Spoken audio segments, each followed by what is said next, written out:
Hey dudes, morning. So last night I slept on the beach here. It was my first time beach camping, and I've sort of had a little bit of time to think about it. It was, overall it was pretty cool. You know, I've got this long beach here. This is probably like 2 or 3 kilometers in total.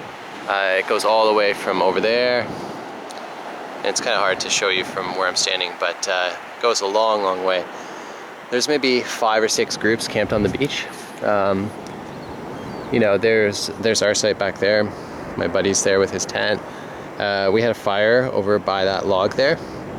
That was pretty awesome. I got some really nice footage of that. And everybody had a fire last night. The guy over there, that looks like he's using the Hubba Hubba tent. He's got his fire going already. Those guys over there, really far away, they've got a fire going too. I don't know if we're gonna do a second fire today. We might not. But it worked out really nicely. It was pretty cool last night, looking up at the stars in the sky. Like, it was nice and clear for a lot of the night. And just seeing the fires in the distance, like, that was pretty awesome. Hearing the waves crashing all night, that was pretty cool. But some things I noticed, actually, like, this place does rain a lot, excuse me, but it did not rain last night. So I considered myself very fortunate. But what I did notice though, after it started to cool down at night, like, a layer of condensation really started to get on everything, including like your knives, your tents, like everything. Even the video camera had like a little layer of condensation on it. So I guess this is just like an extremely humid environment. And I've heard a lot of people sort of say that certain blade steels will rust in certain environments. And actually today I've got with me the Cold Steel Recon one. The blade is coated, so I think that probably offers some protection. I haven't, you know, I've kept it in my pocket most of the time, so it's staying warm, you know, and dry. But yeah, I actually got sand inside the knife.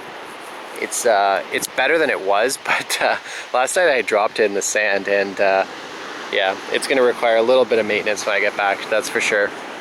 So it really illustrates the point of fixed blades versus folding knives, you know? Like, folding knives in nature have, I would say, quite limited uses. Like, if they fail, you can't do anything about it here. You certainly can't return it to the store. You can't baton wood with it. You know, you can't really hard use them, despite the marketing by a lot of different people. Like, I would never baton with this knife. I know that you probably could, but I'm not going to try it. But yeah, and fixed blades equally, they have like very little purpose in the city. You can't really go around with a like a Rat 7 or something strapped to your belt and expect that to be socially acceptable. But yeah, using the BK7 last night, that was pretty awesome. I gotta say that I think I'm in the market now for a larger survival knife. My largest knife is the BK2, which is, I think, like 5 inches, 5.5 inches. But having that extra blade length made a huge difference. Just out for a day hike now. We're going along the waterfront area. Our camp is back there somewhere. Just kind of walking in the water with these Vibram 5 fingers. I'm starting to like these shoes more and more. Like, I went into the woods this morning, got on the trail like a little bit, and they were good for that as well. They're good for walking in the water. I heard some people say that they take a while to dry out, but within an hour or so they were feeling pretty good, and they didn't even feel bad in the first place. So I don't know, I think they would be really good for going like rocky creeks and all that kind of stuff, you know? What up? What are you filming, your feet? Yeah, why not? I'm gonna watch 5 minutes of your feet walking around the beach. It's good for all the foot fetishists out there. I don't think there's a lot of women with foot fetishes though. Men's feet are pretty ugly in general. Hey, what up? These are the knives that we have with us on the trip. From left to right, it's a Mora knife, carbon steel blade. I forget what the exact model is, but it might be the Clipper. Cold Steel Recon 1, which actually has absolutely no place on this trip because I got sand in it already, and the deployment's all scratchy, so I'm gonna have to fix that up when I get home. The Gerber Big Rock, which is an amazing sort of value-priced blade, you know, in the $30 range, and you get a fixed blade, full tang, so it's pretty good. Used it last night to do some batoning. And on the right there is the BK7. It's an amazing knife made by K-Bar, designed by Ethan Becker. I've got the BK2 at home, which is thicker and shorter, but I'm definitely thinking about upgrading to this. My buddy's got it modded out here with some hockey tape on there, which helps a bit. But that black finish holds up really well through pretty hard use, unlike the cold steel finish, which I expect to be wearing off in the very near future. All right, cool, man.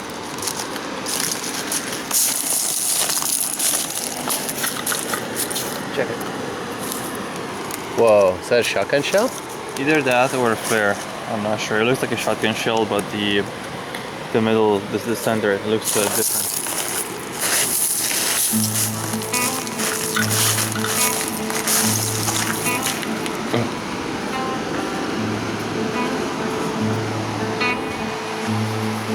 We just hiked over to like another beach area. It was actually really easy to get to. This is pretty cool. It's really isolated compared to the last one. And the rocks are amazing. Look at the texture of these rocks. It's like, how long have these been here for and how many storms have they seen?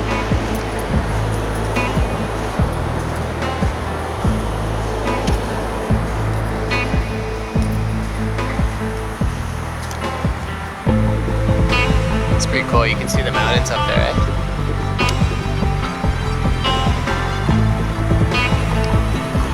I don't even think those mountains are that tall. It's just amazing how low the clouds get in British Columbia.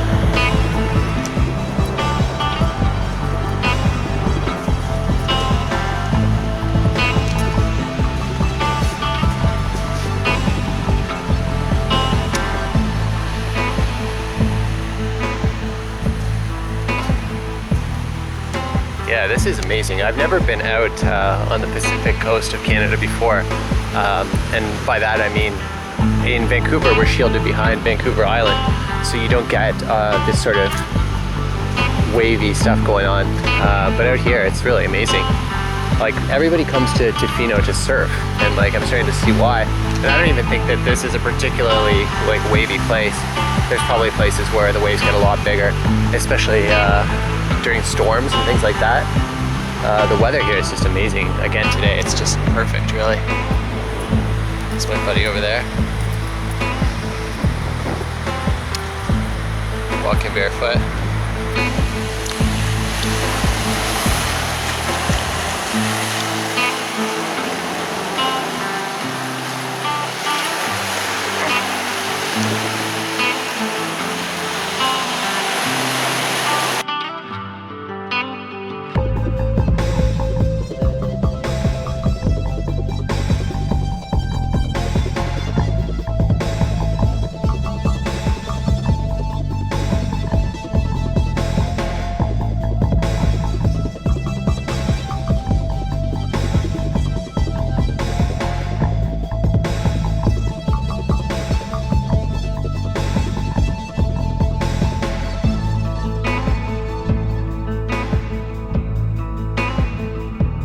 This is our last day in Tofino.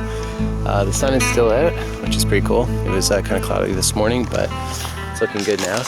We're in the parking lot of the Greyhound bus station. Expecting the bus to be here fairly soon. Over there is like a grocery store where we picked up water to take to the island. Over in the distance behind that tractor trailer there is the hotel we stayed in on the last night. It was pretty good, nice and basic, but it was a welcome like refuge after the camping. Also at the bus station, they actually rent bicycles here.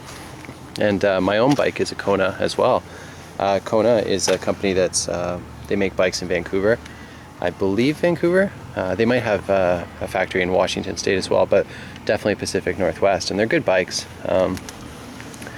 But these ones, they're all like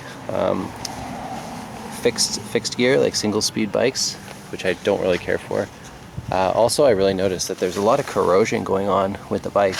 Like you can see, like the chain is all rusted. Like that one's not too bad, but all around the rim, like that's metal. The spokes are rusted. Like look at this chain. And it really just speaks to the humidity level of this environment. Like I'm really amazed that it didn't rain at all, like while I was here. But these are nice bikes, man. Like these bikes probably cost like $500 or something like that.